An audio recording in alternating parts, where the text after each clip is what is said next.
instructions will be given at that time. I'll now turn the conference over to Supervisor Catherine Barger. Please go ahead. Good evening. I'm Supervisor Catherine Barger, Chair of the Los Angeles County Board of Supervisors. I want to thank you all for joining us to discuss the next phase of our effort to combat the spread of the coronavirus.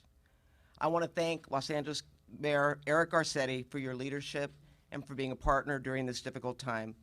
I also want to acknowledge Mayor Tornick and Long Beach Mayor Garcia, who both have their own separate health departments in their cities for their leadership and also for their partnership. Our own Los Angeles County Public Health Director, Dr. Barbara Ferrer, has been leading an impressive and responsive team to this growing pandemic. We are now taking additional steps to address this crisis. Los Angeles County Health Officer Dr. Davis has worked with the cities of Pasadena and Long Beach to sign a public health order that covers the entire county of Los Angeles. The order, which we are calling Safer at Home, is the next step to protecting our residents from the coronavirus by increasing social distancing. We know that staying home and limiting close contact is the best way to prevent community spread. We know that social distancing does not mean restriction from going outside and does not mean isolation. We still encourage you to stay connected to your community and loved ones in creative ways and to spend much needed time outdoors. People working in essential functions within the healthcare, government, and food industries will still be on the job, but we encourage other employees to stay home. The Safer Home order allows communities to shop for essential items at the market, pharmacy, hardware store, and more. LAUSD and other school districts will continue to provide school services, which they should be doing. Under these guidelines, we're asking people to refrain from gathering in an enclosed space with more than 10 people. Details on the health order will be provided by Dr. Ferrer shortly and will also be available online, including a document that will be created called Frequently Asked Questions, and that will be available to all of our cities so that everyone knows what we are asking. We know this will have an impact on the social fabric of our communities. We are striving to minimize this burden while protecting the overall health and well-being of our residents. We can't tell you exactly how long these orders will be in place, but we all know it will be temporary. We don't have to maintain these restrictions forever, and they will have invaluable long-term effects. There is no need for fear. We have plenty of resources available to help our communities get through this. I would like to ask everyone to only purchase what you need. Please do not stockpile, which leads to empty shelves and causes people to panic. We have enough food and essential items for everyone. I want you to help your community the best way you can and continue supporting local food establishments. Keep getting food from local establishments and delis through takeout or delivery. You can also order online from your favorite retailers or buy gift cards so that you can shop in the store when they reopen. Please, let's be kind to all those around us. If you have an elderly neighbor or friend, check in on them and see if they need you to pick up groceries. If you're looking for other ways to give back, you can donate food to nonprofits, assemble hygiene kits for those in need, or donate blood. Being safer at home doesn't mean being alone. You are still an important part of your community. To be able to contribute, we need you first and foremost to be kind to yourself by supporting your own well-being. Remember, you can take a walk, learn a new skill, read a book, video conference with loved ones, or enjoy open spaces. I encourage all our residents to continue to heed local, state, and federal public health guidance. As we know, this is a highly contagious virus. That is why we need to adopt these restrictions and measures. I want to remind everyone that the county is here to be a resource, especially when it comes to the latest public health information and updates on closures and impacts to county services. Please visit us online at lacounty.gov/coronavirus COVID-19. Again, lacounty.gov/COVID19. We are regularly posting updates to our social media pages as well. I want to take this opportunity to thank the public in advance for your help. Our shared focus and resolve is what is going to get us through this and into recovery. Let's all work together to protect the safety and well-being of every resident in Los Angeles County. Before I hand over the mic, I would like to acknowledge my colleagues on the Board of Supervisors for their continued friendship and support. I have a strong Chair Pro Tem, Hilda Solis, who has been constantly by my side to ensure the safety of our residents in Los Angeles County. Supervisor Mark Ridley Thomas has been working tirelessly to prioritize a plan for those experiencing homelessness that are so susceptible to this disease. Supervisor Sheila Kuehl has been coordinating efforts with our probation department and prioritizing public safety, as well as emphasizing the need to serve our homeless population. And Supervisor Janice Hahn has been closely communicating with me to ensure the ports remain open and that they are well equipped to address the coronavirus while still allowing desperately needed goods to come into Los Angeles County. I am so grateful to serve our communities with them as our partners. With that, I would like to invite LA City Mayor Eric Garcetti to say a few words. Thank you.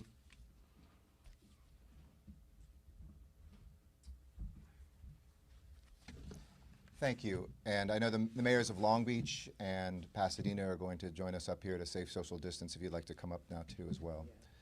And thank you, Catherine Barger. I know a lot of people in Los Angeles have gotten to know you even more over the last few days. You have been an amazing voice and a tremendous leader and a dear friend. I love you for everything that you are doing for our city and county and your colleagues, and I thank you.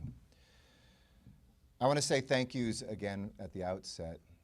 Good evening, Los Angeles. I should start there. But I want to thank all the people who are watching, the everyday folks that are still showing up to work to make sure that our hospitals are open, that our grocery stores are working, that our shelves are stocked, to the first responders and others who are showing the courage of our city together. And I want to kind of cut to the chase tonight. Everything that we're talking about up here as leaders is because of one central tenet, that human life is precious, precious to each one of us. And every decision we are making is with that in mind. How do we protect each other, and how do we save lives? We've already radically changed how we live in Los Angeles. I know how stressful this is to each one of us. And I think we need to be painfully honest tonight that we're about to enter into a new way of living here in Los Angeles for a period. What we do and how we do it, and if we get this right, will determine how long this crisis lasts. But what we do and how well we do it is also an act of love. A love for those lives that we seek to protect and a reflection of how precious they are. We've been through disasters before. We've been through earthquakes and unrest, recently through fires. But as I've repeated before, this is different. It's not just the incredibly brave men and women who are our first responders. It is all of us who have the fate of this crisis in our hands through our actions and our decisions. And the evidence is that the steps we've taken since Sunday are working. In many ways, we see for the first time, I can't remember the last time I've opened up a Google traffic map and seen green everywhere. That's a reflection that people actually are staying home. We can see it in the air, we can feel it on the empty streets, and I want to thank you, because those are the only metrics we can really go by to see whether people are abiding by what we're asking them to do. But I don't want to sugarcoat it. Today is a day that will be seared into the story and the streets of this city. It will be a moment when everything changed. I think about our children who are growing up. Part of a generation, this will be their 9/11, their moment. And we have to explain this to them. We have to safeguard them. We have to hold them. I call it Generation C. This generation that is out there right now looking and feeling and wondering, Mom, Dad, whoever takes care of them, what is this all about? And we need to step up for them. We have a cadre of our parents and grandparents who are the most vulnerable, who, if we get this right, we will look forward to years and decades ahead with them, hearing the stories of this moment when we came together. They're the most vulnerable amongst us, who are already fighting disease, who live bravely through pre-existing conditions, those who are out on the streets in inhumane conditions, and this moment can be a moment when we save them too by the actions we take. This will be a day that stretches and tests the soul of this city, but I'm confident that across Los Angeles County, we will rise to the moment. So why are we making this decision? The data is crystal clear. We're at a point where the increase and the rate of increase, at least of the tests we're getting back, and we all know there's not enough tests. This whole nation and all of us were woefully unprepared for this moment. But it's the same rate that we see in a place like Italy. We are trying to intervene earlier, and we are trying to be one of those countries where that curve starts to flatten. In 1918, cities that took action quickly are the ones in which fewer people died. During the Spanish flu, those that moved more slowly, these were the ones in which, it moved more slowly, more people died. We cannot wait, and we must act now. I love this city. I love its people. And while I make these decisions with a heavy heart, I make them with a very clear mind and a steely determination in the days ahead, with deep gratitude for our public health officials who are guiding us through this. There's a lot of questions that I know you will have that we will not and cannot answer tonight about all the economic effects and how we will get through this and rebuild. Tonight, our responsibility is to save as many lives and flatten that curve. But one thing is crystal clear in the fog of these days: we are all safer at home. So the city of Los Angeles, like the cities that are here with me, many other cities I'm sure who will join as well, and the County of Los Angeles is issuing a safer at home, stay at home order that will go effective midnight tonight. For employees of impacted businesses, this will take effect tomorrow at 11:59 p.m. But all businesses, including museums, malls, retail stores, for-profit companies, and nonprofit organizations, must stop operations that require workers to be present in person. And no public and private gatherings of any size that would occur outside of a single home will be allowed, with clear exceptions. I want to be clear about this, that the only time you should leave your home is for essential activities and needs: to get food, care for a relative or a friend or a child, get necessary health care, go for a walk in the neighborhood. And I'm so glad that Catherine was talking about all the things we can do. I think that there's been terrible terms out there like lockdown. Nobody is locked down, and we encourage you not to be locked down. This is not shelter in place like a school shooting. This is stay at home, because you're safer at home. And the only people who should be leaving home and going out are those whose jobs are critical to the safety, the health, and security of the city, as well as the economy of recovery for us and the nation during this crisis. Emergency personnel, first responders, government employees, medical professionals, and vital infrastructure workers will be able to continue their jobs, but they need to exercise the social distancing that can save their lives whenever and wherever possible. The same applies only to critical businesses such as healthcare providers, grocery stores, news outlets, hardware stores, gas stations, dry cleaners, and laundromats, which are permitted to remain in operation. And I know a lot of people will have a lot of questions. Go to lacounty.gov, go to your city's website. For those of you that are City of LA residents, you can see those details and some of the frequently asked questions at coronavirus.lacity.org. If we can slow the spread, we can buy days. And when we buy those days, that means that we can get ventilators, and we can get beds, and kits, and masks, and tests, and this will save lives. That's why we're asking this of you today. One last area I want to address is we do live in a free society. It's the bedrock of who we are. We aren't taking people forcibly like in other countries and forcing them to be home. But with freedom comes responsibility. And we're asking everybody who by and large and overwhelmingly has exercised these directives responsibly to adhere to them. The young and healthy, you're not exempt, you're safer at home. If you're less young and less healthy, you're absolutely safer at home. It's not a time to go to the beach in big groups, to take the whole family to go to the market, to get together with gatherings with friends. This is not the time. And we don't take these steps lightly, but we take them firmly. This is an act of love for the city that we love. This is LA love. There's no ands, ifs, or buts. This is an order. But one last thing, too, is this is not some sort of alien invader. This is no racism or xenophobia can change what this is. This is not a military war that we are at. This is a health emergency. We're not attacking each other. In fact, crime is down and acts of generosity are up. And our fates are in our own hands. How can I get what I need, the minimum, while still staying 6 feet apart from as many people as possible? This is an exceptional city, but we can't wish this away. Even if we're earlier in this than other places, there's no magic moat around us. It's going to be the same everywhere, and those that act quickly have a chance at being protected more than those that don't. The city will continue to operate, the lights will be on, the water will still come out of the tap, people won't lose their housing, they won't get kicked out of their businesses. LAUSD will continue to feed, and thank you to LAUSD and other school districts that are distributing food.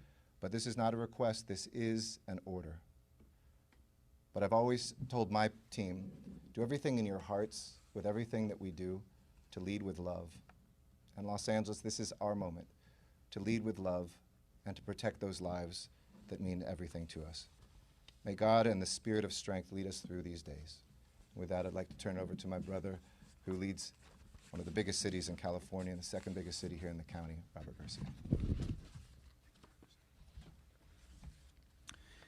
Thank you. And I want to begin by thanking Mayor Garcetti and, of course, the entire Board of Supervisors whose leadership in this time has been incredibly important.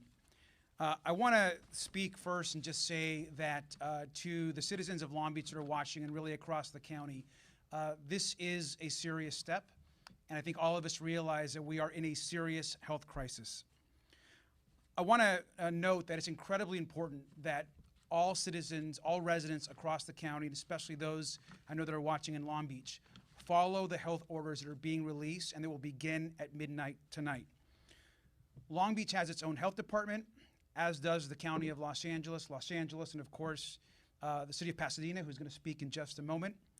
And I want folks to know in Long Beach that the City of Long Beach and our health department is putting out the same orders that are going out today through our other partners across the county.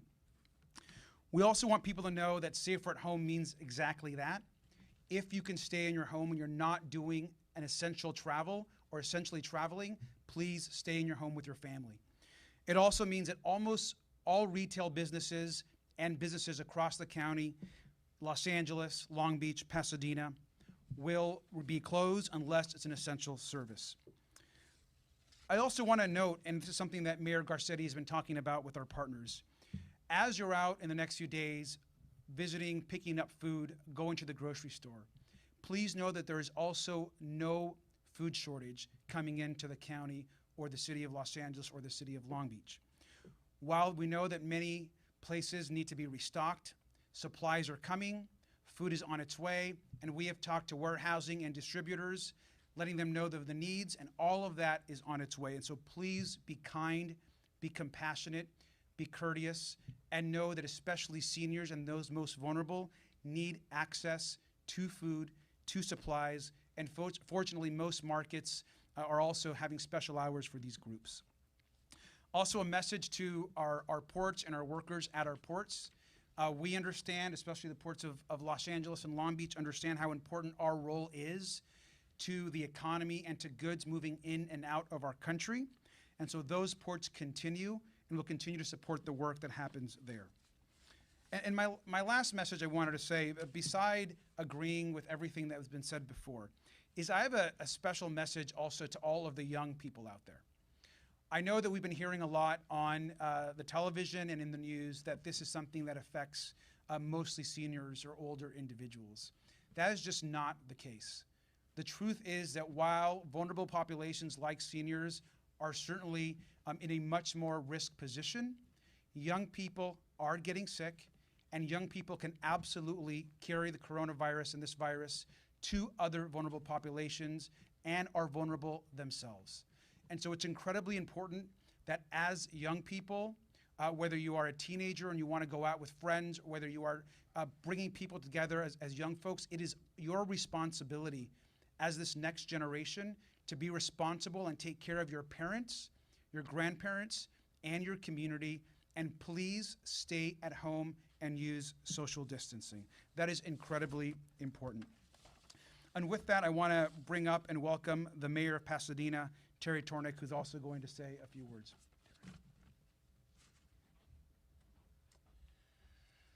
Thank you. We're here because Pasadena, like Long Beach, has its own health department, and in all of this, we need to be guided by our health professionals so that Pasadena will be issuing virtually the same order that the county and Long Beach are, and we're guided by Dr. Go, who is our Director of Public Health. We have all these new phrases that we've learned in the last few weeks. I was, making note of social distancing and learning COVID-19. So now we've added safer at home, which I think is self-explanatory. And I think that these regulations that are being promulgated have other words associated with them. They're disruptive, they're onerous, they're draconian, but they're also necessary. We have got to, as Mayor Garcetti pointed out, we've got to flatten this curve. We can't allow exponential growth of this disease to infect all the people in the county. And so while we recognize that there are serious impacts associated with these regulations, if we're going to get ahead of this or even catch up with it, we need to put these things in place. So I'm grateful to the public health officials who have guided us with this. And one other thing I would observe, and that is, at least in Pasadena, the people are ahead of these regulations. They're already self-regulating. People understand, they're not foolish, they understand self-preservation, and they understand that in order to disrupt the spread of this disease, we need to behave in a new way. So I ask everyone's cooperation, I ask everyone's goodwill, and once again, I would emphasize that if you can think about your neighbor, if you have a senior that you think may have difficulty with shopping, ask them if you can get them anything when you go to the market. I mean, these are not tremendously difficult things to do in terms of being thoughtful, and you're going to have some extra time potentially anyway.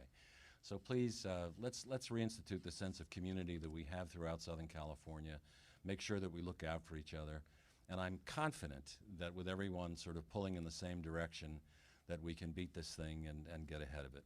So I'm grateful to the County Supervisor, Catherine Barger, to Mayor Garcetti, to my colleague, Mayor Garcia, and with that, I will introduce the Director of the County Health Department, Dr. Farrar.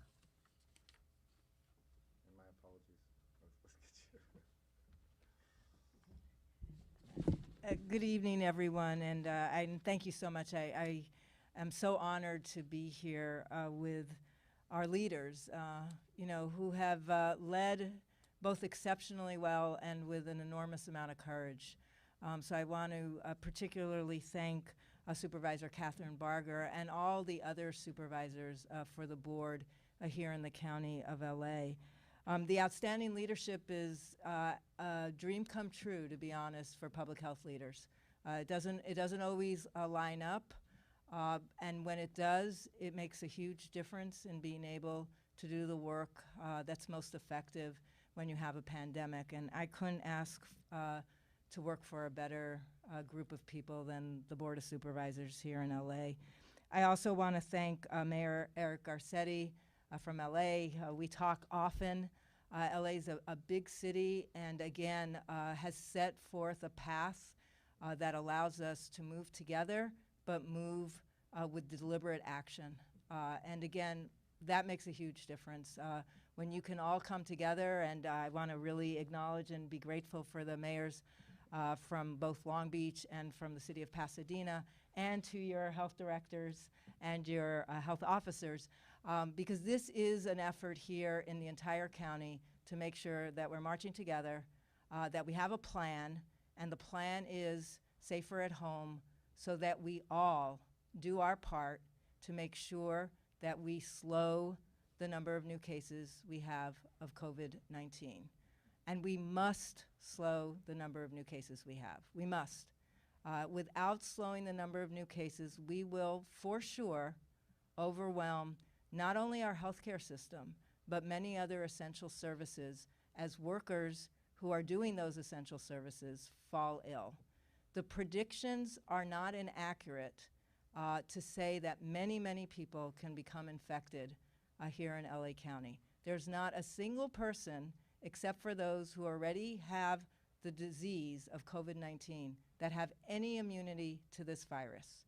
That means for all of us, there is a high degree of certainty that with exposure, we will be able to, in fact, become infected. And we're a very large jurisdiction. There are over 10 million people that live here.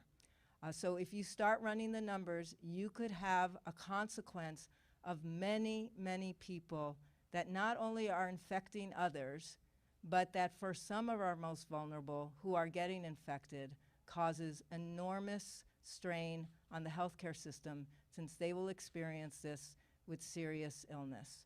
And today was a sad day for us here in LA County because we announced our second death. And our second death was a relatively young person. So I do want to echo the messages we've all heard tonight, that this is a disease that can strike almost everybody who lives here in LA County. And there is no security in thinking that you're either not going to be affected or don't have the responsibility to protect others. We must think about the fact that each one of us on any given day can be carrying this infection, and that the people we're with and connected to may also transmit this infection. That's why we need to stay 6 feet apart for as much time as possible with as many of the people who we're interacting with throughout the entire day. And obviously, the less people we interact with, the easier it is to reduce your chance of exposing someone and someone else's chance of exposing you. And I too want to echo the thanks that have been expressed tonight for our essential workers. I know my team is in that group of essential workers, and they're working really long hours. And so are our public safety folks, our folks who are healthcare workers, but also the people who keep our transportation system running so that essential workers can get to work, the people who make sure we have electricity in our buildings, and the people who make sure we have the supplies we need to, in fact, deliver the services that make it possible for all of us to live our lives. So I want to, just express my heartfelt thanks. Many people are nervous, many people are scared, but those essential workers are coming into work every day to do their part, and it's up to the rest of us to do our part to protect each other. So I want to talk just for a minute about what's in the order, and it is the Safer at Home order. What we did is we enhanced the previous orders of closure throughout LA County, and this order will go in effect, as noted, at midnight tonight, and it will stay in effect through April 19th, 2020, with the possibility for an extension should that be appropriate. As noted, all public and private group events and gatherings of 10 or more people are prohibited anywhere in LA County.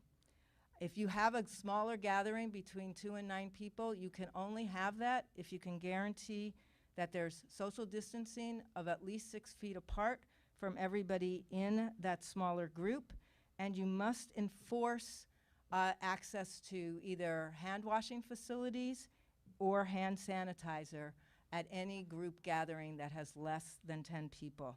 You have to post signs in conspicuous spaces that instruct anybody attending any place of business that's essential, that if they're experiencing any symptoms of respiratory illness, they must not enter the space. This order also requires the closures of indoor malls and shopping centers, indoor shopping centers. All non-essential retail businesses must also close. Outdoor malls must enforce the strict social distancing requirements if they are to remain open. And again, it's only for essential retail services. All non-essential retail services everywhere are asked to close. Indoor and outdoor playgrounds for children, except for those that are within a child care center or a school, are also closed. And we ask that everybody adhere to all of the original guidances, orders that we issued later last week. That includes that bars remain closed, gyms remain closed, entertainment centers remain closed, theaters remain closed, all large event venues remain closed, and food establishments are only open for pickup, delivery, or drive-through. What's not included, and you've heard in the health officer order, are, again, the essential services that make it possible for all of us to live every day. So grocery stores are not included, supermarkets are not included, food banks are not included, outdoor farmer markets are not included. Schools and child care centers are not included.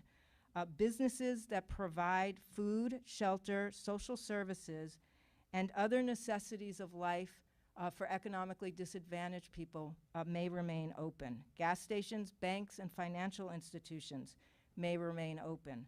Hardware stores also may remain open. Plumbers, electricians, all of sort of the folks that make it possible for our infrastructure to keep running, their businesses remain open. Healthcare operators and all facilities, healthcare facilities remain open. Transportation services remain open, as do residential facilities that house our most vulnerable. However, for everybody that I just listed and asked and noted that you remain open, you must institute social distancing requirements in your places of business and your places of service. It isn't open as business as usual.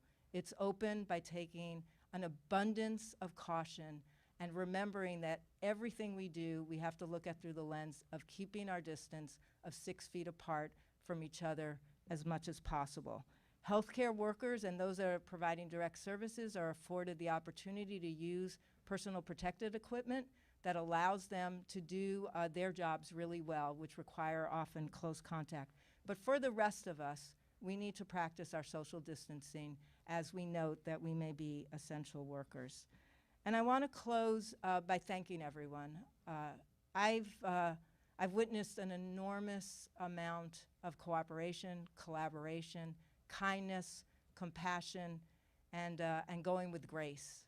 Knowing that this is so difficult for so many, I really want to extend my deepest appreciation to all of you out there who have been doing your best to do your best part in preventing the transmission of more COVID-19 than we need to see. And I know it's been hard, and I know it's extraordinarily difficult, and I know for some people it's actually had devastating impacts. But I do want to let you know we're here to be of service. And at this point, being of service means trying to make sure that as few people as possible become infected and that we maintain a healthcare system that could treat everyone when they need care. So thank you so much for having me tonight. So we're gonna open it up for questions. We're gonna take a few questions. So why don't we go ahead and open up for anyone that wants to ask specifics. Ladies and gentlemen on the phone lines, if you would like to ask a question, please press 1, then 0 on your telephone keypad. You will hear a tone acknowledging your request. Once again, 1, 0 on your telephone keypad to place your line in queue. One moment, please.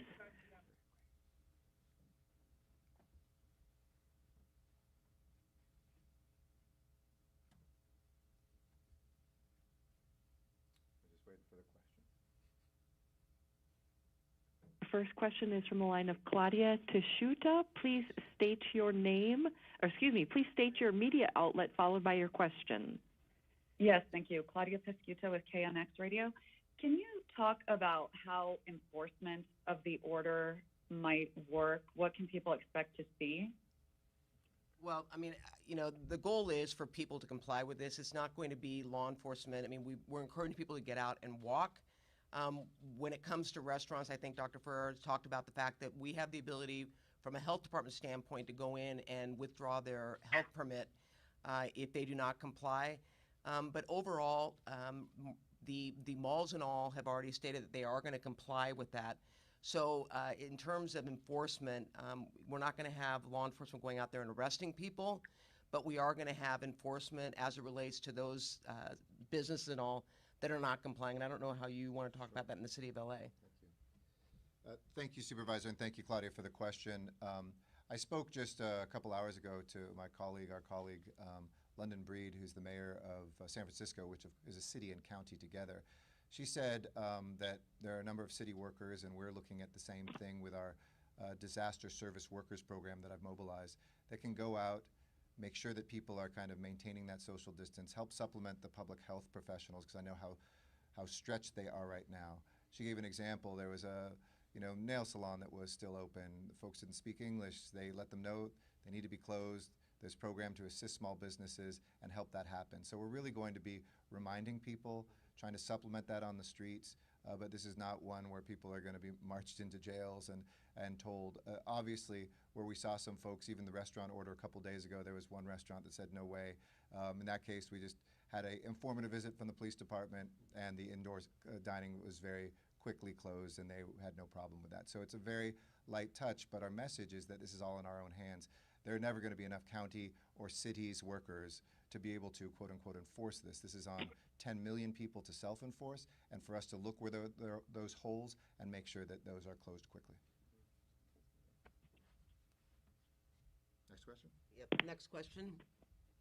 Next question is from the line of, one moment here, Betty Halsell. Please state your affiliation and your question. Hi there, my name is Betty Hossel from LA Sentinel. Thank you so much for your time. I just kind of want to get a very specific quote from either Mayor or Health Public Barbara Ferrer. I just want to know exactly the core issue, or how do I put this? The guidelines behind this court order, or I'm sorry, this city order.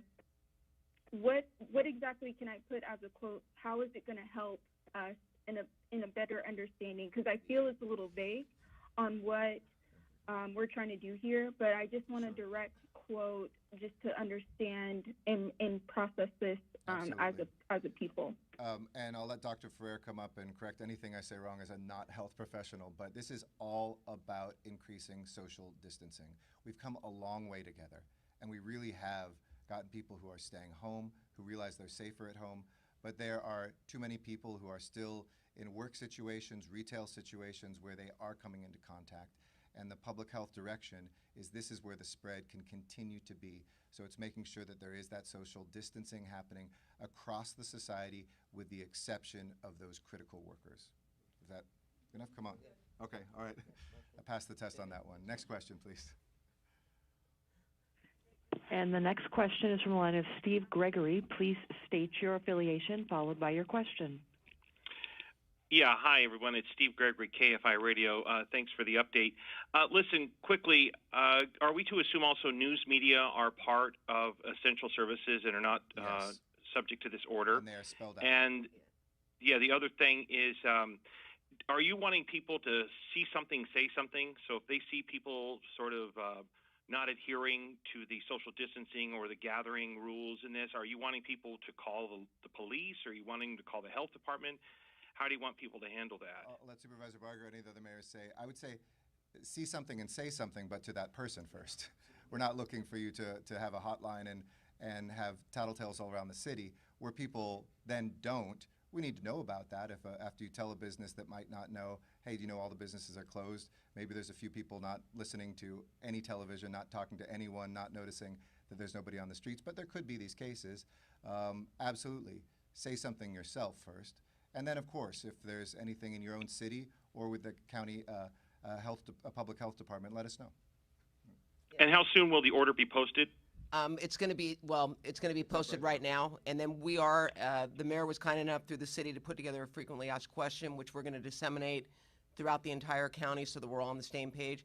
But to your question, I mean, we're talking about people coming together as a community, and so to the mayor's point, you don't need to call the police, you need to educate, because many people really are at a loss and do not understand, and so this is about coming together as a community, and it really is in the best interest of that individual to understand the implications if they do not follow these orders. Everyone is vulnerable. This is a virus that knows, no one is without the ability to get this virus. So we want to educate everybody about doing what's right. Next question. Okay, thank you. Thank you. Next question is from the line of Sarah Donchi. Please state your affiliation and your question. Hi, everyone. Good afternoon. My name is Sarah Donchi with CBS Los Angeles, KTAL 9. My question, I want to ask a question on behalf of the renters, the homeowners, the business owners who are really, really scared right now in terms of making their financial situations work.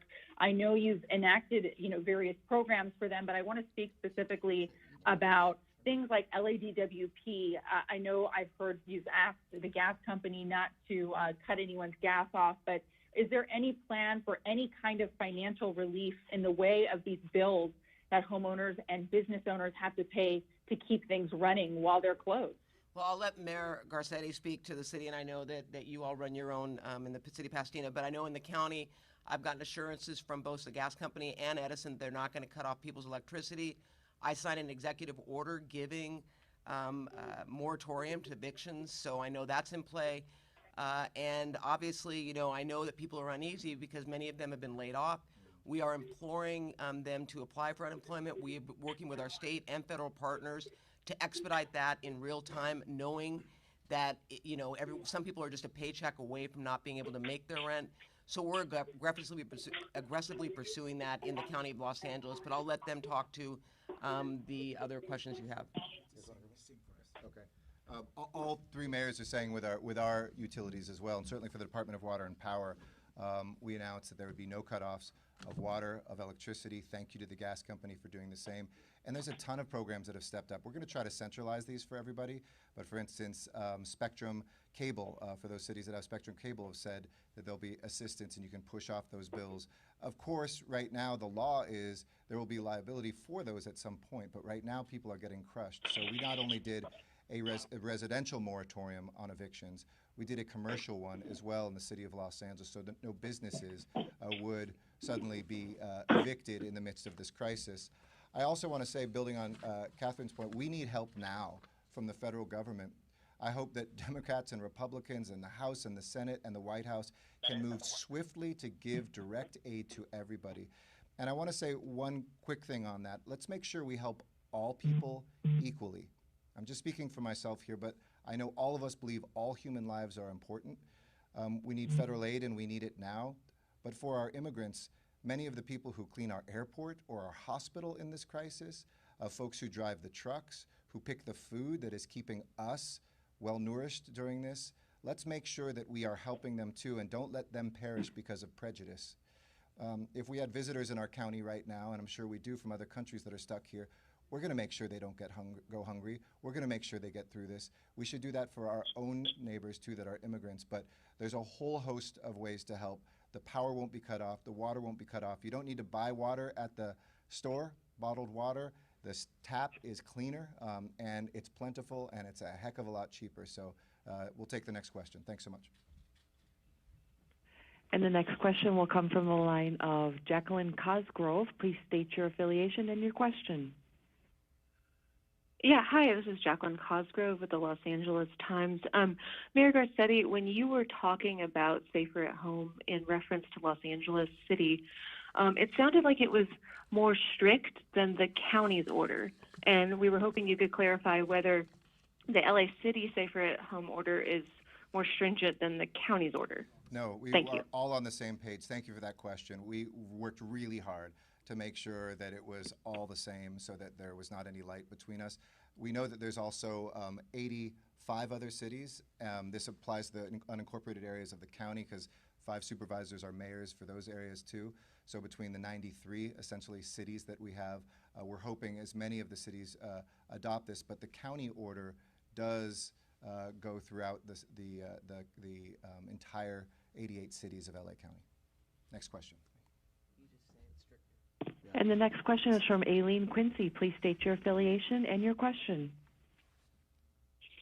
Hi, my name's Aileen Quincy. I'm an actress and stand-up comic living in Los Angeles. I have a question. I understand that you're saying that only people should be out on the streets who are working in professions that are absolutely necessary, but I have a lot of friends who are doing deliveries for Postmates and for grocery deliveries. Are they still allowed to be out working? All deliveries, absolutely. So again, a reminder to folks, so there aren't runs on stores and stuff. You can still order online. We still have people delivering that. And of course, all the food delivery, of course, that is our model across the entire county and all of our cities.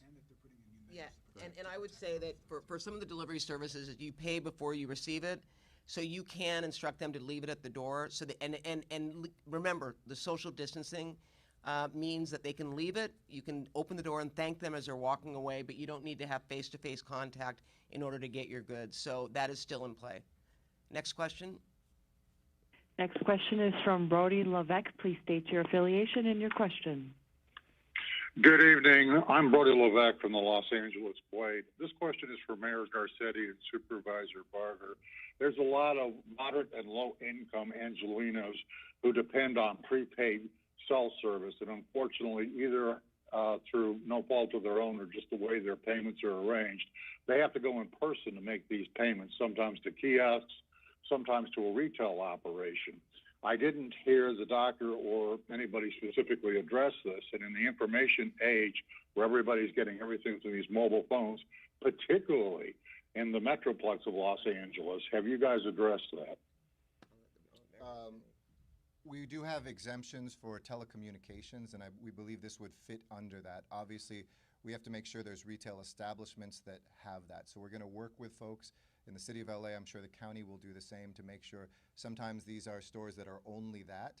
Other times it's at your 7-Eleven, at your grocery store, and at other places. So we're going to ensure that people can do that. And any business that has any questions on that in the city of LA can certainly call 311, but we won't be shutting down businesses that are offering that payment in the same way that bank payments can continue for that vital financial services. Next question. Next question is John Wellborn. Please state your affiliation and your question. Hi, John. This is John Wellborn at the Larchmont Chronicle. Simple question. Where is the order or are the two orders going to be posted? LAcity.org, LAcounty.gov. For us, it's coronavirus.lacity.org and longbeach.gov, cityofpasadena.net. We aren't burying these things.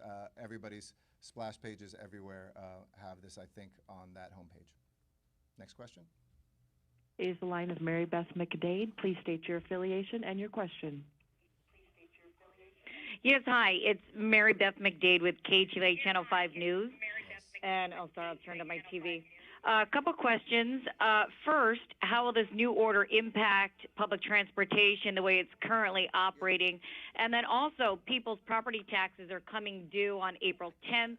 Will this order impact those bills that are due with so many people now unable to work?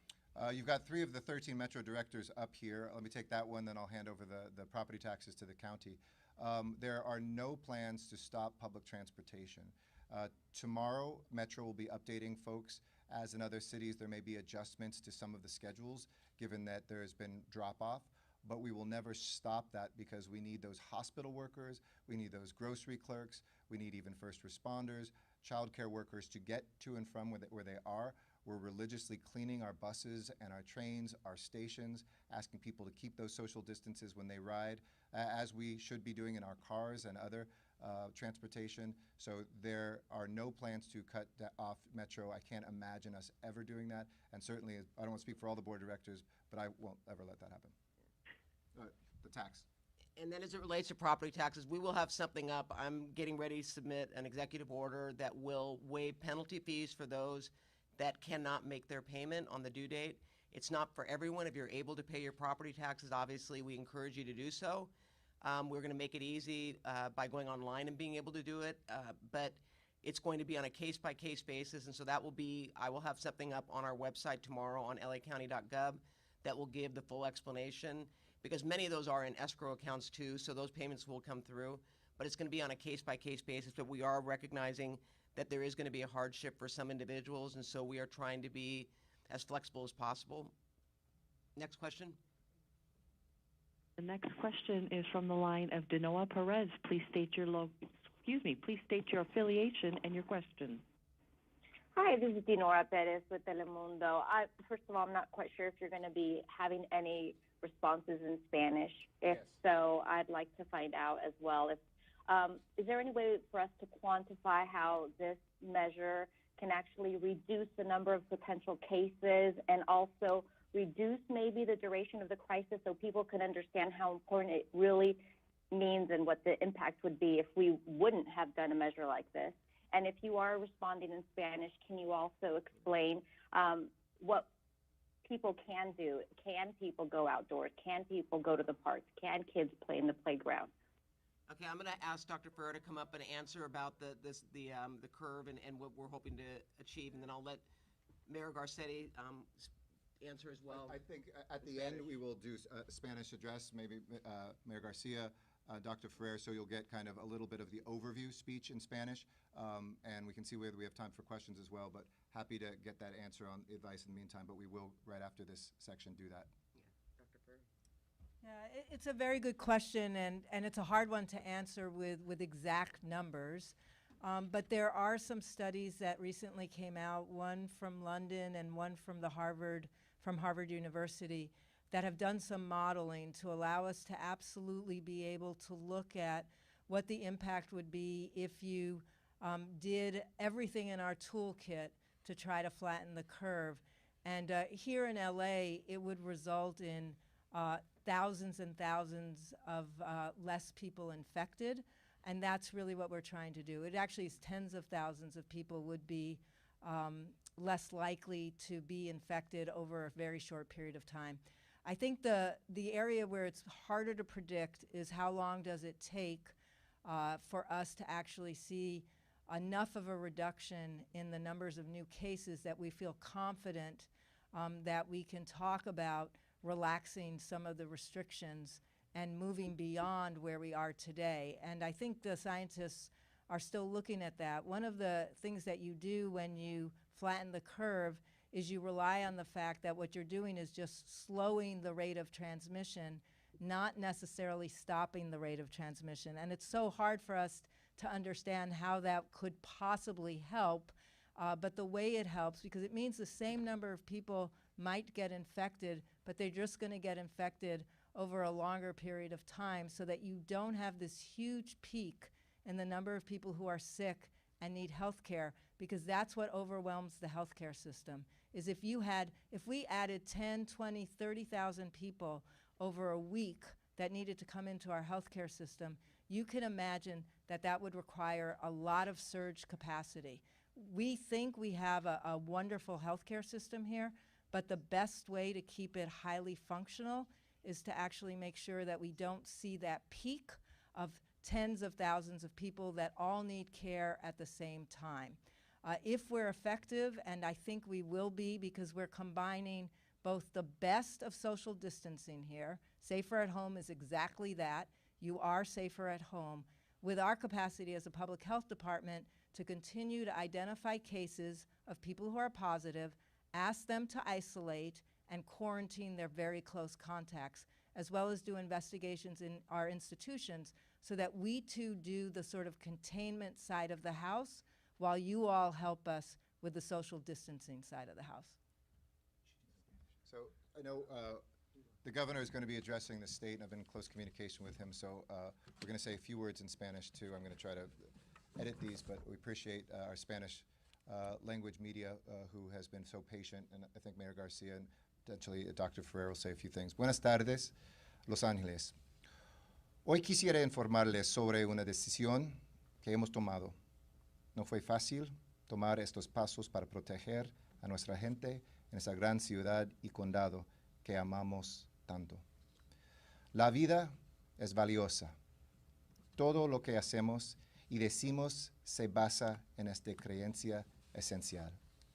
La razón por la cual está pasando esto, donde empezó el virus, la inconveniencia causada por esta crisis de salud y el impacto en nuestra economía. Lo que importa más que todo eso es nuestra gran responsabilidad de proteger la vida, nuestras familias, nuestros vecinos, nuestras ciudades. Sabemos que el COVID-19 es increíblemente serio. Hemos estado practicando la distanciamiento social y no podemos tomar ningún riesgo con este virus. Sabemos que estamos más protegidos en casa. Entonces, hoy firmé, y otros alcaldes en sus ciudades de Long Beach y Pasadena, y con el condado de Los Ángeles, yo firmé una orden llamada Más Protegidos en Casa. Entra en vigor hoy, el jueves 19 de marzo, a las 11:59 de la noche, y requiere que se queden en casa. Y los empleados de empresas afectados por esta orden tendrán hasta las 11:59 de la noche mañana para cumplir con la orden, para cerrar sus negocios. Todas las operaciones comerciales que requieren la presencia de empleados en un sitio deben parar. No se permitirán reuniones públicas ni privadas que ocurran afuera de un hogar. Solo podrán salir de sus casas para actividades esenciales. Y ustedes pueden hacer estas actividades en todas partes del condado de Los Ángeles. Comprar comida, cuidar a un familiar o amigo, para recibir atención médica necesaria, ir a caminar en su vecindario o para ir a un trabajo que es crítico para la salud y bienestar de nuestra ciudad y nuestro condado. El personal de emergencias, primeros intervinientes, empleados de la ciudad, de gobierno y profesionales médicos continuarán sus trabajos. Y comercios, incluyendo centros médicos, supermercados, la prensa, las gasolineras, son permitidos a continuar sus operaciones. Les aseguro que esta decisión no fue fácil, pero la historia antepasada nos guía en lo que tenemos que hacer ahora. Sabemos que durante la pandemia de gripe en el 1918 habían dos clases de ciudades, las que tomaron acción inmediata y decisiva y las que esperaron hasta que fuera muy tarde. Nosotros no estamos esperando, estamos tomando acción ahora. With that, hand over to Brother Man. Soy Robert García, el alcalde de Long Beach. Nomás quería hacer un mensaje especialmente para la gente joven que están mirando ahorita. Es bien importante que ustedes sepan que este virus, el coronavirus, es para toda la comunidad. Todos lo pueden tener. Yo sé que están ahorita como gente joven, tienen que también ver a tus abuelitos y tus abuelitas y estar con ellos. Y quédense en la casa, por favor. Si no tienen que salir, por favor, no salgan a la gente joven. Eso es bien importante y es bien serio. Para toda la comunidad, para todas las familias, si te pueden quedar en la casa, por favor, se queden. Gracias. Dr. Ferrer, please. Buenas tardes a todos. Estoy aquí a darme las gracias a nuestros líderes aquí que están con nosotros. Ellos están trabajando incansablemente en la lucha contra el COVID-19. Estoy aquí con la supervisora Barger y a todas las supervisoras del condado de Los Ángeles que están haciendo un trabajo bien fuerte. Aquí con el alcalde Eric Garcetti de la ciudad de Los Ángeles, el alcalde Tornek de Pasadena y el alcalde Roberto García de Long Beach. Debido a la importante y creciente amenaza que representa el COVID-19, hoy el oficial de salud del condado ha emitido una mejora de las órdenes de cierre de todo el condado de Los Ángeles. Y estos son órdenes para todo el condado. A partir de esta noche a las 12 de medianoche hasta el 19 de abril de 2020, todos los eventos grupales públicos y privados y las reuniones de 10 personas o más están prohibidas en cualquier parte del condado de Los Ángeles. Las reuniones entre 2 y 9 personas deben cumplir con el distanciamiento social, donde todos están separados por al menos 6 pies. Este orden también requiere el cierre de lo siguiente: negocios minoristas no esenciales, centros comerciales, patios de juegos en la puerta y en el aire libre para los niños, excepto aquellos que están en guarderías. Hay varios lugares que no tienen que cerrar, y estos son los lugares que consideramos esenciales para el público, y esos son los mercados, supermercados, bancos de alimentos, escuelas y guarderías, restaurantes que solo pueden proporcionar la comida entre la entrega en el coche o para llevar. Las empresas que sirven alimentos, viviendas y otros servicios sociales, ellos se quedan abiertos. Estaciones de servicio, bancos y ferreterías, todos ellos son servicios esenciales y ellos sí tienen que quedarse abiertos. Y le doy las gracias a todos ustedes por todos lo que están haciendo para tomar estos medios bien importantes para la salud de toda la gente que vive aquí en el condado. Muchas gracias. Yeah. All right. Well, I want to thank everyone for being here. Again, I want to thank my partners, Mayor Garcetti, Mayor Garcia, Mayor Tornick. We are all in this together, and united we can and will make a difference working together. So with that, thank you very, very, very much for being here tonight. Thank you. And this concludes our conference. Thank you. Ladies and gentlemen, that does conclude your conference. Thank you for your participation. You may now disconnect. I just read the sign. People, please. Oh, it said that? Okay.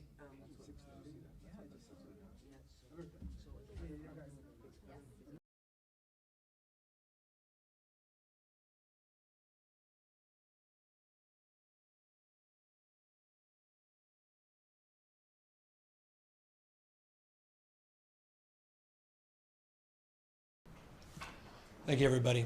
I have long believed that the future is not just something to experience, it's something to manifest.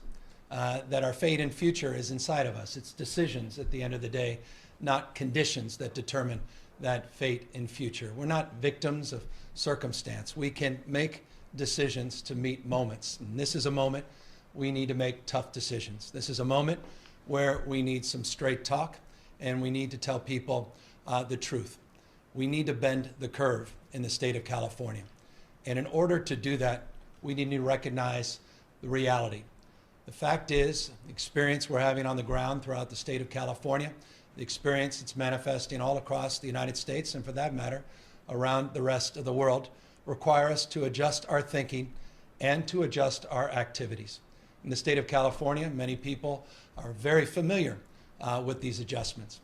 A number of days ago, there were 6 Bay Area counties that led with stay-at-home orders. Now, as I speak, some 21.3 million Californians reside in a community, in a city and or county that have similar orders.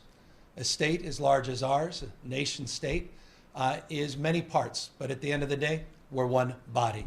There's a mutuality and there's a recognition of our interdependence that requires of this moment that we direct a statewide order for people to stay at home. That directive goes into force and effect this evening, and we are confident that the people of the state of California will abide by it. They'll do the right thing. They'll meet this moment. They'll step up, as they have over the course of the last number of weeks, to protect themselves, to protect their families, and to protect the broader community in this great state in the world that we reside in.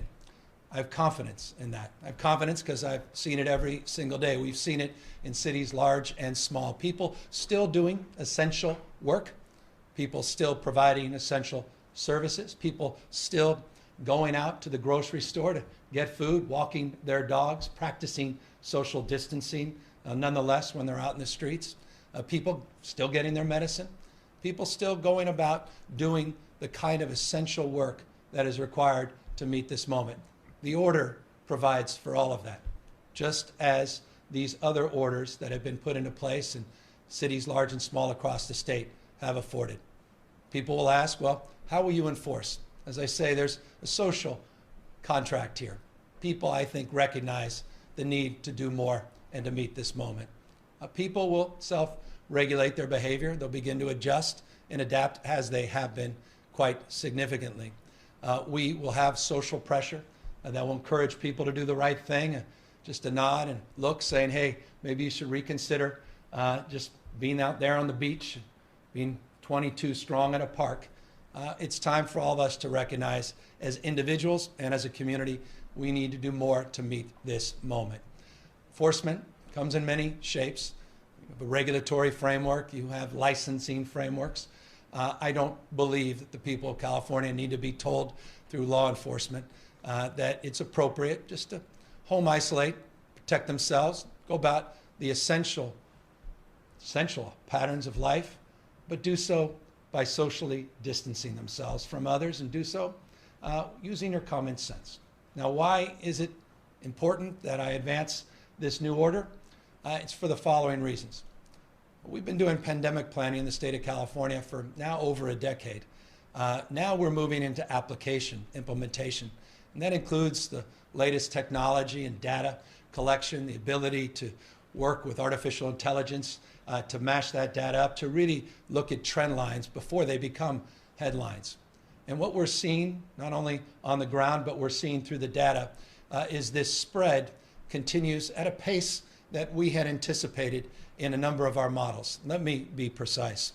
It's a number that we have been using for the purposes of guiding our resource delivery and guiding our decision making.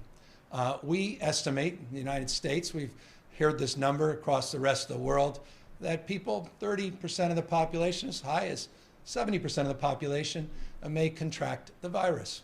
In California, we've been working with those numbers. As a nation state, 40 million strong, we've been organized around an attack rate, as we refer to it, of about 56%, that the virus will impact about 56% of us.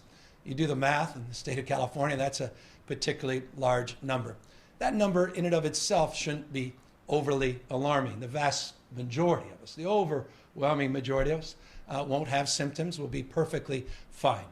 But there is a subset that we're concerned about that will impact, not be impacted by the virus, but also potentially can impact others, including impacting our capacity to deliver the high quality services, not only to meet the moment as it relates to COVID-19, but to provide for all the acute care that millions and millions of Californians depend on every single day.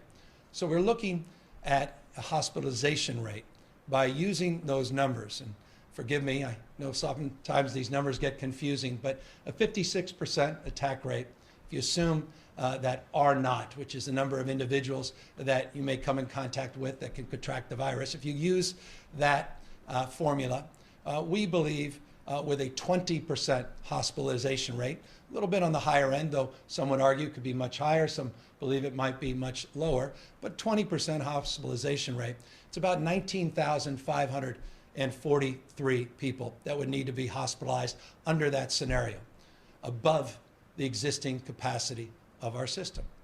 So that's the planning methodology we've been using. I'm being very straight with you.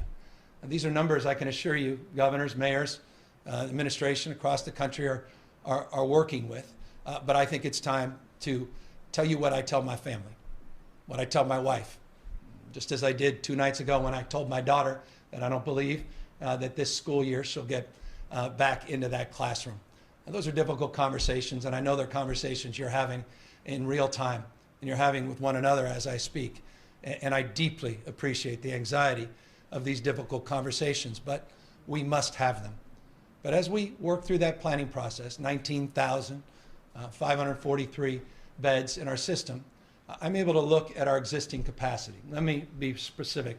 of what our existing capacity looks like. We have 416 hospitals in the state of California.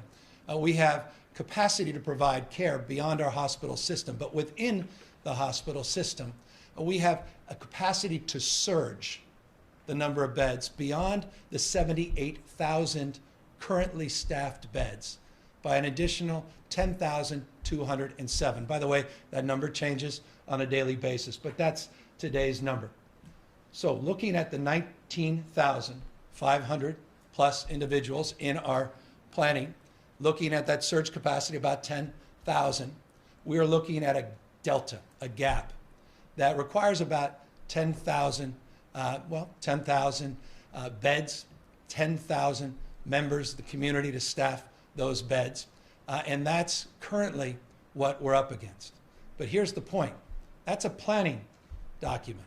If we change our behaviors, that inventory will come down. If we meet this moment, we can truly bend the curve to reduce the need to surge, to reduce the need to have to go out and begin to cobble all those assets together. Though I want you to know we are doing just that. We always plan, we always anticipate. Let me give you some proof points. Today, we just secured a very large hospital in Northern California, Seton. It's now part of our portfolio, and we're going to populate that hospital as an example to meet the moment. Tomorrow, we'll announce a hospital in Southern California. That's 750 beds, those two hospitals combined. We start to stack this, 750 here.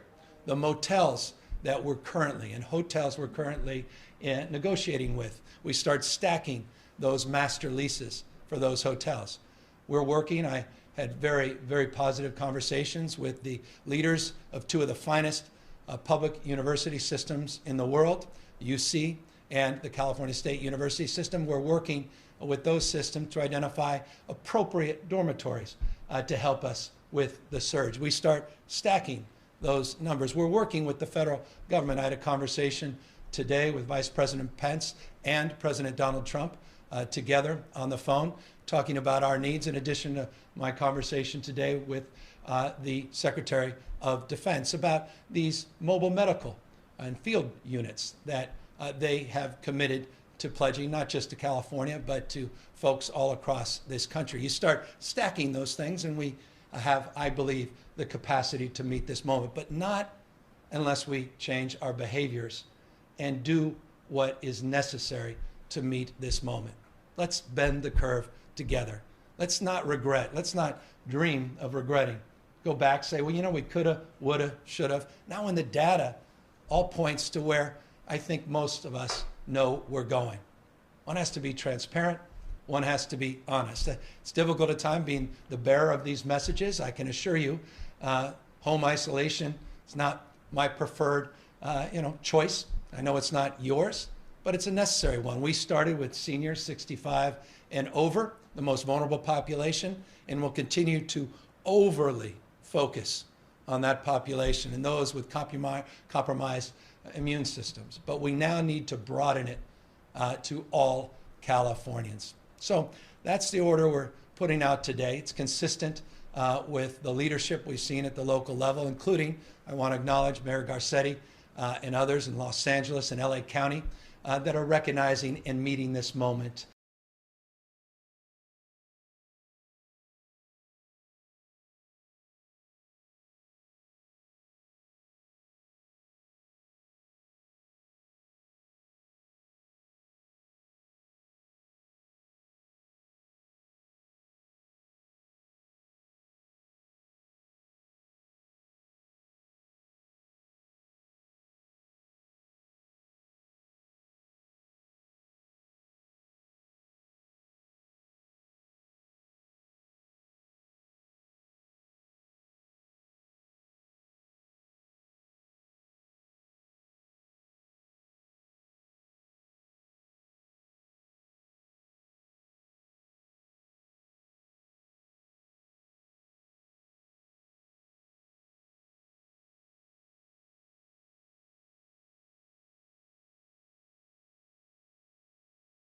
Head on.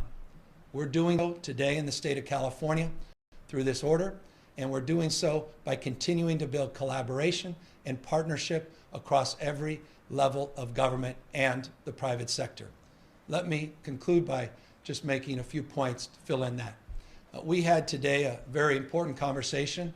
It was punctuated earlier today by President Trump in his press conference with the CEO of Gilead. It's a California-based company around treatments. I want to compliment the president in his focus on treatments. It is a focus of positivity as we work to bridge towards a vaccine. It was a very encouraging conversation. It's a conversation that we can have with many other CEOs of companies, not just in the state of California, but for that matter around the rest of this country and around the rest of the world. There are treatments in trial. Our UC system, all 5 hospitals are already actively engaged in those treatments and the courses that are part of some of these antivirals and some of these medicines that you have all learned about today because of the president's announcement. That's very encouraging, and we want to continue to build capacity and to build partnerships. Along those lines, we are working to build capacity and partnerships to get more protective gear in the state of California. You've all been seeing headlines. Some of them we've driven by our own anxieties in that space, others by their own limitations of access and gowns and gloves, glasses, and other protective gear. Here's the good news in the state of California. I was talking to the Vice President and the President today, thanking them for the first national stockpile transfer of assets that we just received, where we received quite literally hundreds of thousands of gloves and face masks, not just N95, but also surgical masks. We're going to be starting to get that cache of assets out into our diverse communities throughout the state of California. Many of you know we had our own cache, our own storage of N95 masks. We still have 10 million of those masks, and we are getting them out in real time. We started with 21 million. We have about 10 million still as we distribute those. We've distributed those first 11 to 55 counties in the state, and we'll continue to get those N95 masks out there. And we recognize that distribution can't happen fast enough. We also talked to a well-known entrepreneur today around ventilators. As many of you know that have followed our press conferences here in the state, we have 7,587 ventilators in our hospital system. We have 514 through a cache at the Department of Public Health that are being repurposed. We have an additional 200 in our EMSA cache that we are repurposing, and then we ordered an additional 200. But we're going to need to increase the manufacturing of those ventilators, and we are working with the private sector and well-known entrepreneurs to consider to help us in that respect as well, starting to repurpose some of the manufacturing in the state to meet the moment, particularly to prepare for our seniors and others that may need that support. So again, this is a difficult moment, and this is one that I know is filled with deep anxiety as a father, as a husband, as a parent of 4 young kids, to families in particular, to folks that have had to drop their kids, no longer drop them off at school, but now are living with their kids 24/7, putting together, learning plans, trying to figure out, the nomenclature of what their 7th grade science teacher understands. And I think all of us are coming to appreciate our teachers. We're all coming to appreciate each other, I think, a little bit more. We don't see this through the lens of rural, urban. We certainly don't see it through the lens of a Republican and Democrat. I think we're all human beings, deeply capable of loving one another, meeting this moment, and beginning to love ourselves enough to determine our capacity moving forward. COVID19.ca.gov. COVID19.ca.gov is a site we've put up to provide information. We'll be putting more detailed information out in the next hours and days about the exemptions to the stay-at-home order. But again, for those living in many of the Northern California is already impacted, you're very familiar with those exemptions. And for those of you who are not, Again, we're going to keep the grocery stores open. We're going to make sure that you're getting critical medical supplies. You can still take your kids outside practicing common sense and social distancing. You can still walk your dog. You can still pick up that food at one of our distribution centers, at a restaurant, at a drive-through. All of those things we will still be able to do. And to secure that, in closing, I want folks to know that we've lost a lot of volunteers that simply are concerned and understandably are staying at home. And our food banks and others that have relied on volunteers and the community spirit need a little support. And so we're going to provide that support. This shouldn't be alarming. It's humanitarian only, but we'll send out about 500 of our extraordinary leaders in the National Guard to help with the distribution and the food. Again, just purely humanitarian. And we'll be announcing some very, very exciting partnerships with social media companies like Nextdoor to provide kits, information, Q&As to, start to check in on loved ones, check in on your neighbors, things that you need, one-pagers so you know what kind of things you need at home to protect yourself. Those that are socially isolated, our seniors struggling with loneliness as much or more than anything else, to make sure we reach out, maybe call 5 people a day, just check in on them. So we've got a whole kit we put out with that social media company, and we're going to be doing more with AmeriCorps and Conservation Corp in the state of California. All of this in the spirit of meeting the moment, including the spirit of reaching out those that are healthy, young, those that can make an appointment, be socially appropriate in terms of their distancing, to get a blood drawn to help those in needs. Our blood banks need support. Interestingly, we are not able to provide, because we're not doing the large blood draws and fairs, the kind of capacity we've seen in the past. The good news about the social isolation, in some respects, the need in the short term has gone down, so it shouldn't be alarming, but we want to meet the moment if indeed our blood banks need additional resources as well. So again, it's a spirit of the moment, stepping up, stepping in, recognizing our own individual capacity to meet this moment, not just relying on others, doing it safe and thoughtfully. And again, I just cannot express more appreciation for the collaborative spirit that has defined this moment across agencies, across jurisdictions, across this country, into the White House, the Pentagon, Health and Human Service agencies across this country, and sharing best practices across state, and of course the CDC and their leadership. So with that, we're here to answer any questions. I've got a team assembled behind me, and I thank all of you in the state of California for recognizing this moment and meeting it. First question, Sophia Balog, Safi.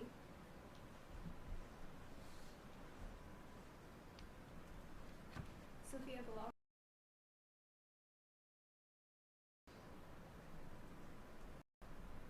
Part of hospital staffing, and specifically, can you explain whether we have enough doctors and nurses, and what your plans are to staff the additional medical facilities you're acquiring? Yeah, so we've been working very collaboratively. Just yesterday, we had representatives representing the panoply of healthcare delivery system broadly defined, from the hospitals on down, representatives of doctors and others, nurses clearly. We are currently looking not only at the assets within the system, but we are looking more broadly at scope of practice and reforms that are necessary under these circumstances. I'll give you a more specific example. One of the really ennobling and incredible things about our public employees in the state of California is we've been putting out a survey to those employees and asking them if they have skills in other areas, and their willingness to step up and say, I happily work outside of my job description. I'm happy to lend a hand. And so we've got nurses and doctors and paramedics, all part of the California workforce in different capacities, and we're pulling them in to help supplement. Also working with our federal partners at HSS as it relates to adopting a staffing regime and strategy that can help support not just those mobile field units, but also potentially to help us with these hospitals that are coming online. I don't know if Dr. Galley, you want to amplify and fill in any blanks as it relates to additional thoughts related to staffing. Sure. We continue to work, just as the governor said, with our partners across the state in the healthcare professions. including working on the ratios and different things to make sure we can staff up. We're looking at individuals who've recently retired to come back and support these new facilities and existing facilities. We know that some healthcare professionals who are not as busy in their outpatient practices, nurses, doctors, nurse practitioners, other healthcare professionals can step up and are willing to join us as we build up this capacity in new facilities and increase our capacity in our existing facilities. So it has felt, and it continues to feel, like a all hands on deck mission. We're having great conversations with all of our partners across the state. The willingness is enormous. We are daily receiving emails and calls with the willingness to step up and help. We know this is going to be a challenge, but we believe Californians together are going to meet it. Next question. Kathleen Renane, Associated Press. Hi, Governor. Thanks for doing this. Thank you. Do you have a sense of how long this statewide shelter-in-place order is going to last? And then, you know, you've talked about the state has been modeling and has been kind of seeing where this has been going for days now. You know, why now did you decide to issue this today? Was there a specific number or thing that changed that made you take this extra step?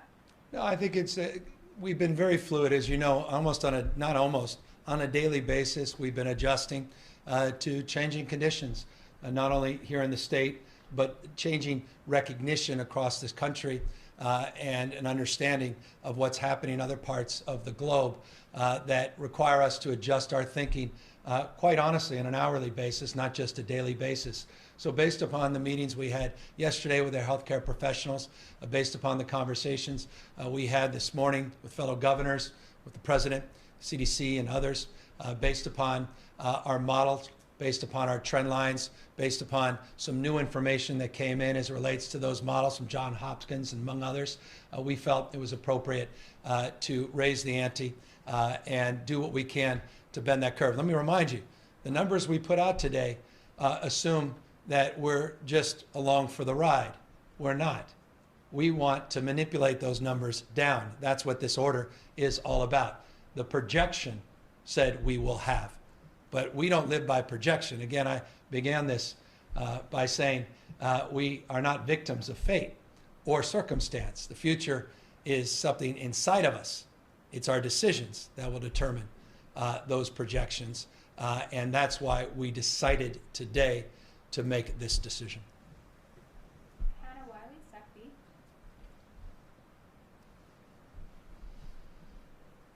Hi, can you guys hear me? Yes, thank you, Hannah.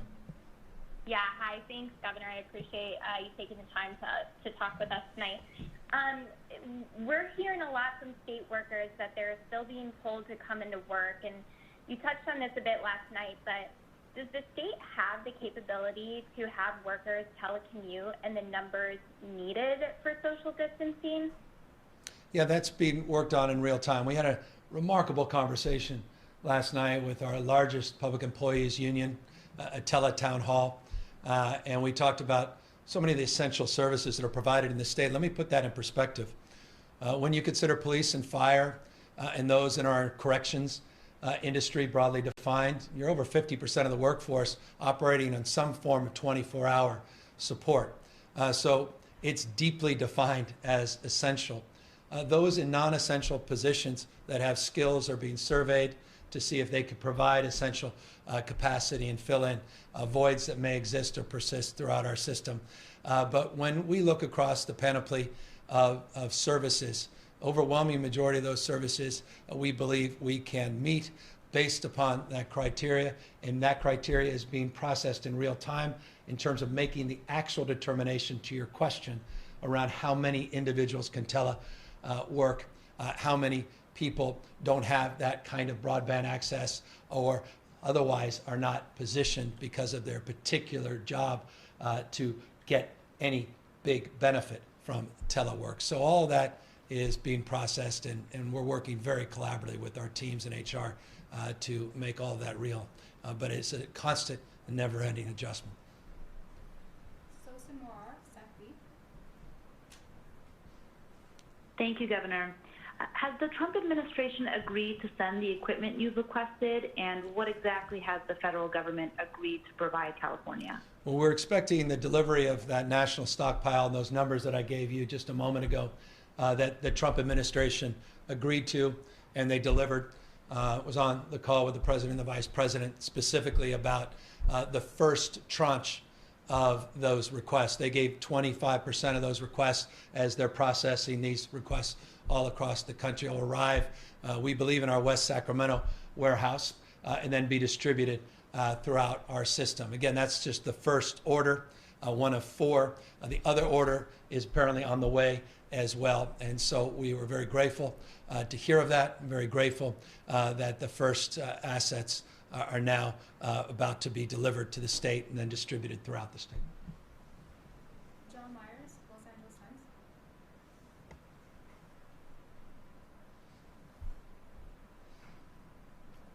John Myers. John, you there?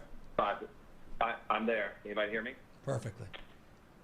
Governor, can you hear me? Perfectly. Fantastic. One more time. I want to go back to the projection in the letter that you sent to the president of the $25.5 million, which I understand, as you've said a moment ago, is a projection if nothing else happens. At least one of my colleagues has talked to an epidemiologist at Harvard who thinks in 8 weeks that would be, in his words, a catastrophic number, and that they normally talk in terms of 18 months when you're looking at numbers like that, and that would be really bad. Yeah. Are you sure? I want to understand the methodology, the science behind a potential of 8 weeks and 25.5 million people. Yeah, let me ask Dr. Galley, who's better prepared to answer that in detail. Sure. And Dr. Angel, who's here as well. So in about 3 or 4 weeks ago, we began knowing that in California we had to create a model that took the best thinking from around the globe and started to look at how we would apply it in California. And using the available literature, advice from the CDC, and our understanding and experience in California, we applied a variety of different measures that looked at an attack rate, that looked at the R0, as the governor has described, which is that infectivity ratio, or that one person's infected and how many others will be infected. We looked at that time, hospitalization rates that we had available, as well as other outcome measures.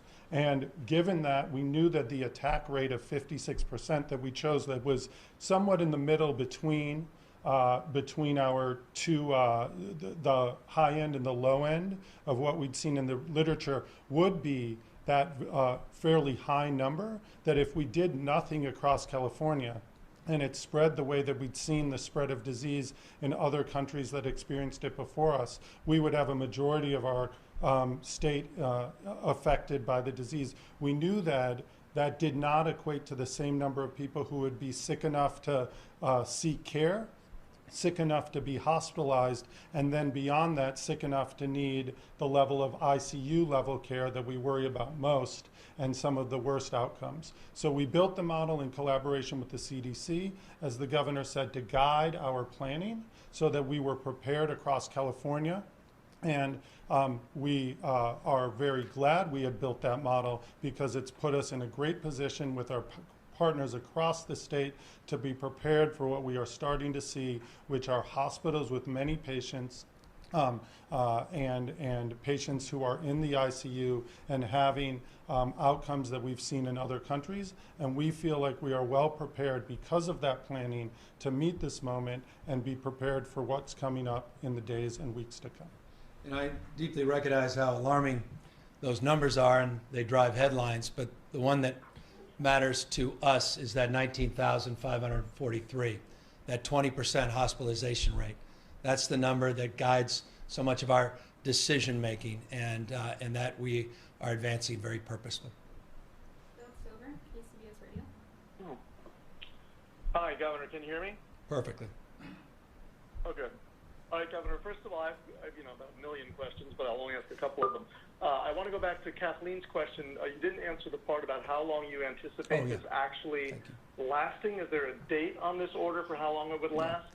And then also, will there be any actual enforcement? And if not, how practical and impactful do you think it will have, given how many people are still going out, going to stores, going to essential jobs? I think that's all you'll let me ask for now, but let's try that. Yeah. Well, we want people to go to essential jobs. We want people to deal with their essentials in a thoughtful and judicious way.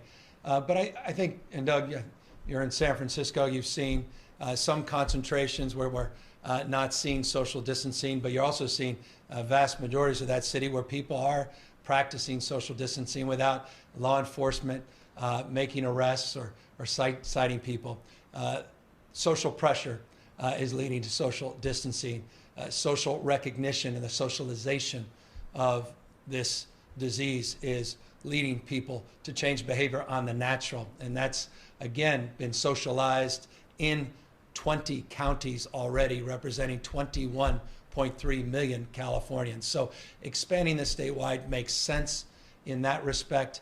And I think people are making sense of what this is and what this isn't. And again, on a regulatory bucket, we have enforcement that's not traditional law enforcement, but we have regulatory enforcement, licensing enforcement from a business perspective, and then we have social pressure that you, others, common sense will place on people. And of course, we have the capacity to move beyond that. To the extent this is a directive, it is open-ended one, and it is for a reason that we could not give you a deadline that we really could believe in. This is a dynamic situation. We could put a 2-week deadline. It gives people a false sense of what to expect. I don't expect this will be many, many months, but for the time being, we are recognizing the significance of this next 8 weeks as it relates to this virus in particular, and we want to get that curve down, and we want to meet that moment. We want these numbers to be in the dustbin of history as irrelevant to the experience that we're all about to have. And that's why it's an order without a specific deadline. But we will be very transparent with you and very forthright in the next days and weeks to update you and give you a sense of where we think and believe we are. Jeremy White, Politico. Governor, my colleagues have already covered the questions I had, so I'll just ask, is the entrepreneur you're working with Elon Musk? We are working with a number of entrepreneurs. And let me just say this, I was pleased to see his tweet today. Alexi Kosa, as a Chronicle. Hi, Governor. I wanted to follow up on John Meyer's question. I don't think it was quite fully addressed, but even with the orders to the 23 million Californians and all of the other social distancing measures so far, are you still operating under an assumption that we're on track for this 25 million Californians infected within 8 weeks, unless we all go under this stay-at-home order? The point of the stay-at-home order is to make those numbers moot, to bend that curve. When we say bend the curve, that means the projection no longer becomes a reality because we changed our behavior, and as a consequence, that curve, that projection, that trend line becomes something very, very different in reality. And so that's what we're operating under, is that expectation. But I'm also operating under the worst case scenarios as it relates to planning and as it relates to procurement. And those two things go hand in hand. Procuring the physical assets, the human resources that are necessary. Physical assets include the hospitals, include the medical support teams, and the personal protective gear. And all of those things are being looked at through this lens, bottom up. All the numbers we just talked about are numbers in the aggregate. We don't live in the aggregate. We live in communities large and small, diverse throughout the state of California. So do our resources. And so we are working, for example, conversation I had with the Department of Defense today about looking at their resources, providing those resources in the deeper part of Northern California, in Central California, in different parts of the state, so we can make sure that we are meeting the adequacy of resources that are required. Clearly, there is a dominant focus right now in the Bay Area, particularly in Santa Clara, where we have to be overly resourced, but we have to anticipate those needs more broadly defined. Final question, Jackie Fox, Cal Matters. Hi, Governor. Thank you. There are more than 2 million undocumented immigrants in California, and many don't have access to health care. And certainly people who don't have access to, well, insurance or Medi-Cal might be a lot more concerned about going to the doctor to get treatment or testing or necessary medical advice about what they should be doing right now. I'm wondering what you plan to make sure that they stay safe and also that the community at large stays safe for those people who do not have access to Medi-Cal. Well, we're a universal state. We practice pluralism, and we're a state that has universal health care. Sadly, it's in our emergency rooms. For those that are fiscally conservative, that should concern them because that universal health care costs the taxpayers a fortune. In the state of California, as you know well, we believe in universal health care. We believe in prevention. We believe in reducing costs and advancing the health of all the residents in the state of California. You're right, by some projections, 2.3 to 2.5 million Californians, by the way, have averaged being here over a decade. Many, overwhelming majority of mixed status families, very impacted by the public charge rules, very impacted by the anxiety of this moment, and when we're seeing even ICE raids recently in the state. So we are trying to do everything in our power in a very culturally competent way to reach out to those diverse communities, those mixed status families, to tell them the following. We already, and I applaud the administration for recognizing this, I hope ultimately they'll give up on the public charge reforms that set us back. But those that are receiving public benefits, that are in the process of making a determination around their status for permanent residency or otherwise, they are not going to be impacted by being recipients of those services through this crisis. And we need to remind people that. We need to socialize that across the state. We're also going to be doing a series of PSAs that meet people where they are and remind people of the things we already have done. We have universal health care regardless of immigration status that we expanded last year up to the age of 26. And clearly, as you know from my budget, we had a desire to do even more. To the extent we can, we are reviewing that. We're looking at the entire budget, looking at the existing proposals that we introduced in January, looking at where the legislature is currently in terms of whether or not they'd support it.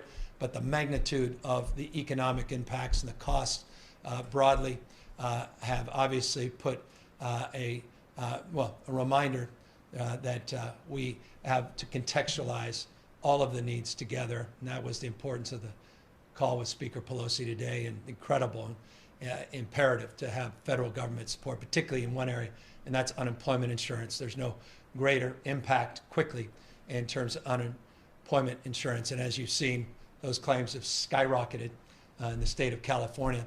40,000 a few days ago, 70,000 2 days ago, 80,000 claims yesterday. New numbers will be providing you very shortly from yesterday. It gives you a sense of the magnitude of this moment, but we'll meet it for all our diverse communities. Let me just, conclusion, since that was the last question, make this point as well.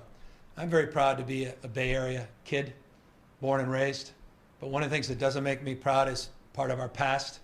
I come from a community that initiated the Chinese Exclusion Act. I remember a guy by the name of Dennis Kearney in the East Bay and city and county of San Francisco. Was a populist in the time, and he began and ended every speech by saying, whatever else we do, the Chinese must go. That yellow fever led to the Chinese Exclusion Act. It's a real black eye in the history of the United States of America, our state, my city. One thing I also want to express is deep, deep recognition of the xenophobia and the racism that is being perpetuated against Asians in our state. We have seen a huge increase in people that are assaulting people on the basis of how they were born, the way they look. And I just want folks to know we are better than that. We are watching that. We're going to begin to enforce that more aggressively. And I just hope people put down their bigotry, their bias, and recognize in a state where 27% of us are foreign born, a state that, as I said, is truly universal, the most diverse state in the world's most diverse democracy, that in order to meet this moment, we have to recognize our common humanity. And so it's in that spirit I conclude And I thank all my fellow Californians for recognizing the urgency of tonight's call. And over the course of the next few days, we look forward to working very closely with everybody so everyone understands where we are and where we're going as a state and as a nation. Good night, everybody.